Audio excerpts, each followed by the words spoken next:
जय हिंद मेरे प्यारे साथियों। मैं आशा करता हूँ आप सब लोग बिल्कुल ठीक होंगे। तो आज की पढ़ाई को हम कंटिन्यू करते हैं। ये मैंने लिए एम लक्ष्मीकांत।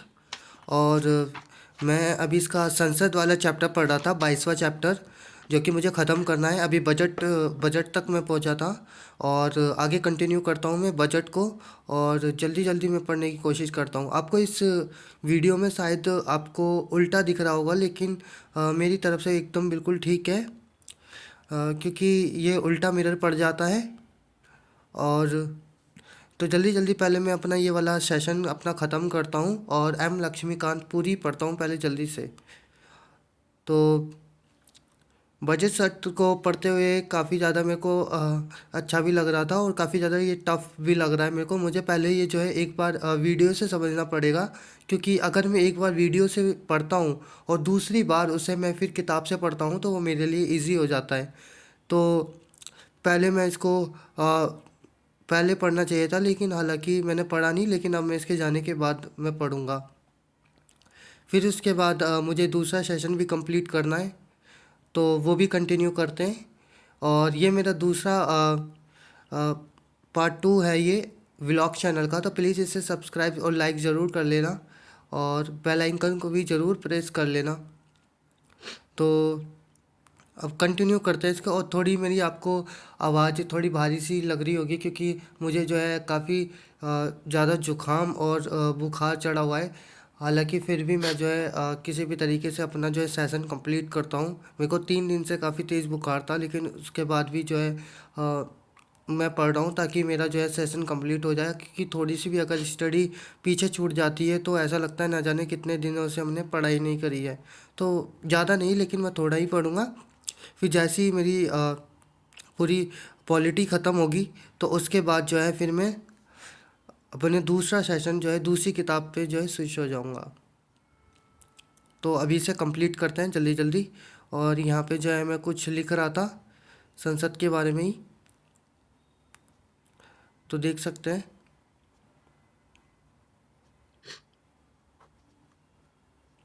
और मुझे जो है ये सेशन थोड़ा जल्दी जल्दी ख़त्म भी करना पड़ेगा, क्योंकि अगर इसको लेके बैठा तो फिर आगे और भी सेशन जो है वो पीछे छूट जाते हैं, तो उसको भी ध्यान में रखना है।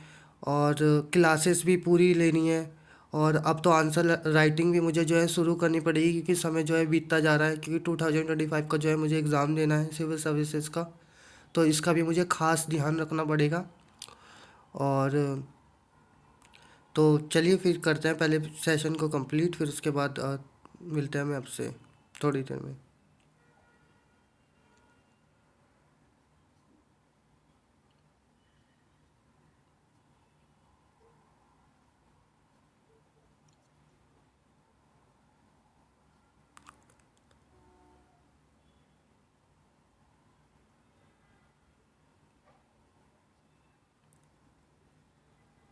हालांकि काफ़ी बड़ा चैप्टर था और मुझे सोचने में भी और समझने में भी काफ़ी ज़्यादा टाइम लग रहा था, क्योंकि ये संसद वाला चैप्टर जो है सबसे बड़ा चैप्टर लगता है मेरे को।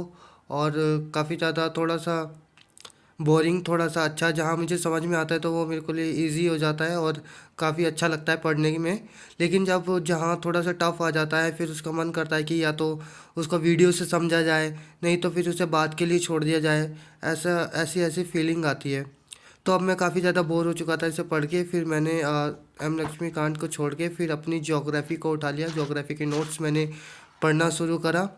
और मैं क्लास 7 की मैंने जो है नोट्स बना रखे हैं। मैं कल अपनी वीडियो में बता दूंगा कि नोट्स किस प्रकार बनाए जाते हैं। ठीक। तो अभी मैं क्लास 7th की जो है 7वां चैप्टर पढ़ रहा हूँ, रेगिस्तान और जीवन। फिर उसे पढ़ने के बाद मैं जो है अपनी दूसरी बुक जो है उसे पढ़ूंगा। और इसके लिए मुझे जो है एटलस और मैप की भी ज़रूरत थी, तो वो भी आपको मैं आके दिखाऊंगा कि मैं एटलस और मैप भी पढ़ रहा था।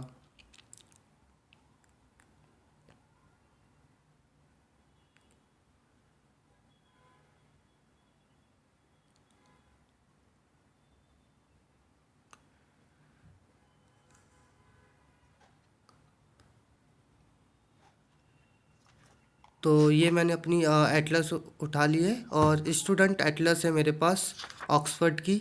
तो आप लोग भी लेना चाहे तो ले सकते हैं, ऑक्सफोर्ड की काफ़ी अच्छी होती है। और इससे जो है मैंने इम्पोर्टेंट जो है मार्क करना जो है शुरू किया।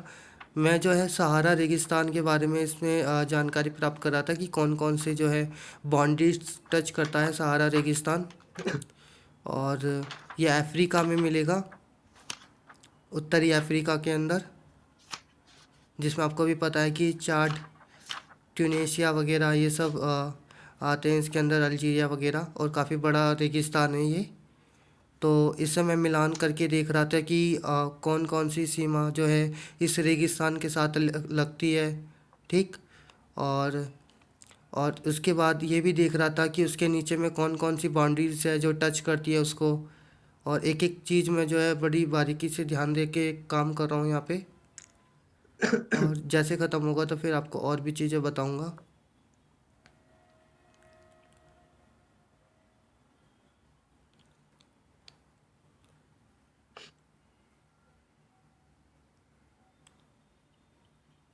तो ये धीरे धीरे मैं जो इम्पोर्टेंट चीज़ें हैं उसे मार्क करता जा रहा हूँ, लिखता जा रहा हूँ उसके ऊपर कि कौन कौन से इम्पोर्टेंट है और कौन कौन से जो हाईलाइटेड पर्सन्स है जो कि मुझे याद करने चाहिए। और आपको एक इम्पॉर्टेंट नोटिफिकेशन और दे दूं कि मुझे जो है आगे और भी सभी चीज़ों पे वीडियो बनानी है, जिस वजह से जो है आप लोगों का सपोर्ट मुझे चाहिए। प्लीज़ अगर आप लोगों तक ये वीडियो जाती है तो प्लीज़ इसको सब्सक्राइब और लाइक ज़रूर करना, ताकि मुझे थोड़ा और मोटिवेशन मिले और मैं जो है वीडियो आप तक पहुंचा पाऊँ।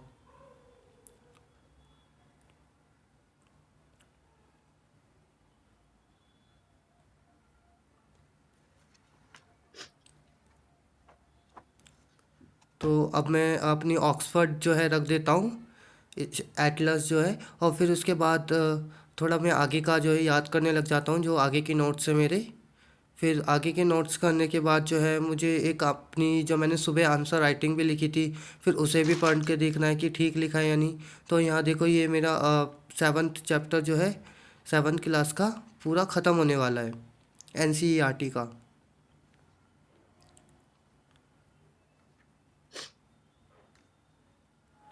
एनसीईआरटी जब हम लोग पढ़ते हैं तो काफ़ी ज़्यादा अच्छा लगता है, क्योंकि हमें अपने बचपन की याद आ जाती है। और बचपन की याद आने के साथ साथ हमारे जो है मेमोरीज़, स्कूल की जो मेमोरीज़ है वो भी एकदम ताज़े हो जाते हैं। तो ये अनुभव काफ़ी अच्छा लगता है।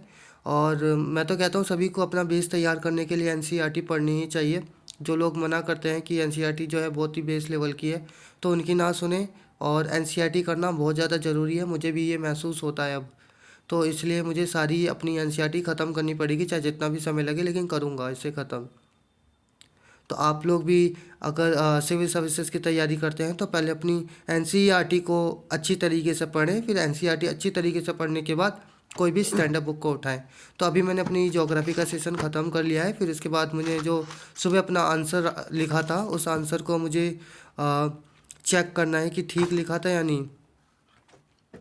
तो ये आंसर मैं अभी चेक करूँगा अपना, और फिर मैं आपको आगे की चीज़ें बताऊंगा कि कितने मिनट में मैंने आंसर लिखा, कितने मिनट में नहीं।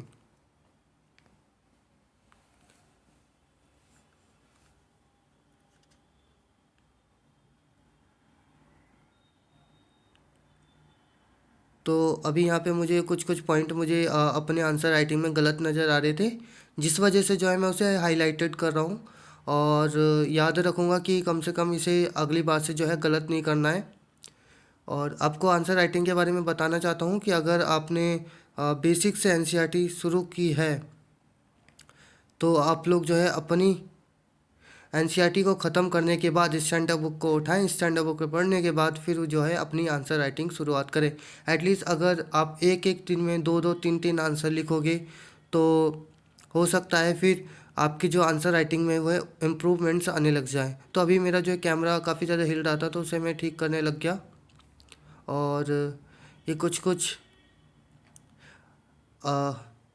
अब एकदम ठीक है जो है मेरा कैमरा। अब इसके बाद मैं दोबारा आगे कंटिन्यू करता हूँ। और रात में इसे पढ़ते पढ़ते अब पूरा सेशन को लगाते लगाते 10 बज चुके थे, तो फिर 10 बजे जो है मैं अपना सेशन कंप्लीट और एंड करने वाला हूँ। तो अभी जैसे ही आंसर ख़त्म हो जाएगा, फिर उसके बाद मैं जो है अगले अगले व्लॉग की जो है फिर तैयारी करेंगे हम। ठीक। आपको एक और चीज़ बता दूं, बहुत लोगों को लग रहा होगा कि आंसर राइटिंग करना जो है एक बहुत ही ज़्यादा बर्डन का काम है, लेकिन ये धीरे धीरे आती है। धीरे धीरे आपकी फ्रिक्वेंट इसमें जो है क्षमता बढ़ती चली जाती है। और सबसे ज़्यादा अच्छी बात यह है कि अगर आप आंसर राइटिंग की शुरुआत करते हैं, तो अगर आंसर राइटिंग की आप लोग शुरुआत करते हैं तो वो आंसर राइटिंग धीरे धीरे जो है आपको आने लग जाएगी। लेकिन शुरुआत जो है आपको करनी पड़ेगी, वरना अगर शुरुआत नहीं करोगे तो फिर आंसर वही स्कूल वाला लिखा जाएगा आपसे, स्कूल जैसे कॉलेज में हम लिखते हुए आए हैं। तो एटलीस्ट आंसर एक एक दो दो हमें लिखने चाहिए, ताकि अपनी जो है इच्छाओं को और अपनी जो आंसर लिखने की प्रवृत्ति को है उसे बढ़ा सके। तो आंसर काफ़ी ज़्यादा बड़ा था, क्योंकि मैंने आ, ये 250 वर्ड्स का आंसर लिखा था।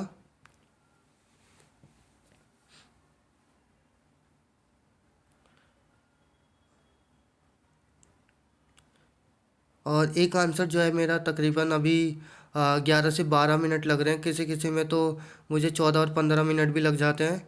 लेकिन मैं पूरी कोशिश करता हूँ, पूरी ताकत लगाता हूँ कि ये जितना अच्छा से आंसर जो है कम समय में लिखा जा सके।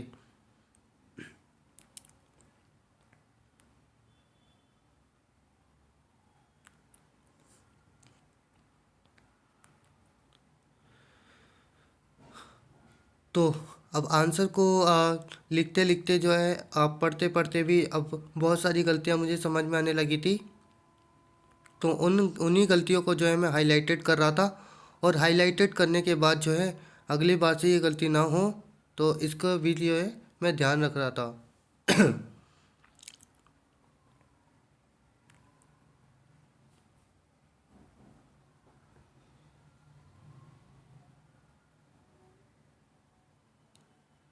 तो ऑलमोस्ट जो आंसर मैंने पढ़ ही लिया था, बस थोड़ा बहुत आंसर रह रहा था।